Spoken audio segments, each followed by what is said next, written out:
ഞാനൊന്നും അറിഞ്ഞില്ലേ രാമനാരായണെന്നും പറഞ്ഞിട്ട് ക്യൂട്ട്നെസ് വാരി വിതറിക്കൊണ്ടിരിക്കുന്ന ഈ ഭയങ്കരി ഉണ്ടല്ലോ. ഇന്നലെ രാത്രി ഇവള് മിഷീത്തിൻ്റെ മുകളിൽ കയറി നൂലൊക്കെ തല്ലി താഴെയിട്ട് എല്ലാം കൂടി ചക്ക കുഴയണ പോലെ കുഴച്ച് വെച്ചിട്ടുണ്ട്. അച്ചു പാതിരാത്രി ആയപ്പോഴും വീടിൻ്റെ മുകളിൽ തെങ്ങ് വീണാണെന്ന് വിചാരിച്ച് പേടിച്ചാണ് ചാടി എഴുന്നേറ്റത്. പകുതി ബോധത്തിലാണ് ഈ നൂലൊക്കെ പെറുക്കിയവൻ അതിനകത്ത് ഇട്ടേന്നാണ് പറയണത്. എനിക്കാണെങ്കിൽ അടക്കി പെറുക്കി വെക്കൽ ഇത്തിരി മാനസികമായ അസുഖമായിപ്പോയി. അതുകൊണ്ട് ഇതേ പലതും പലതരത്തിലാണ് അടക്കി വെക്കുന്നത്.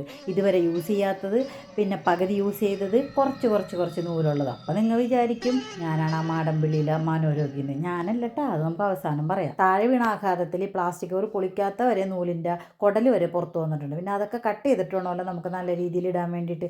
പിന്നെ പലതരത്തിലൊക്കെ ഞാൻ വേർതിരിച്ച് ഇതേ കറക്റ്റായിട്ട് വെച്ചിട്ടുണ്ട് കേട്ടോ. ഇതേപോലെ ചില നൂലുണ്ടാവില്ല, എന്തോരം തയ്ച്ചു കഴിഞ്ഞാലും കുറച്ച് നൂലായിട്ട് അതും ഇരിപ്പുണ്ടാവും. അത് നമ്മൾ സൂക്ഷിച്ചൊക്കെ തന്നെ വേണം. പഴയ മിഷ്യത്തിൻ്റെ ബോബിനൊക്കെ ഇരിപ്പുണ്ടായിരുന്നു, അതൊക്കെ നൂല് ചുറ്റി രണ്ടാമത് വെച്ച് എപ്പോഴാണ് അതൊക്കെ ഉപകാരം എന്നൊന്നും പറയാൻ പറ്റില്ല. പിന്നെ ഏറ്റവും പാടുള്ള പണി കുളത്തുകൾ കംപ്ലീറ്റ് ഇതേപോലെ സെപ്പറേറ്റ് ആക്കി എടുക്കേണ്ട അവസ്ഥയാണ്.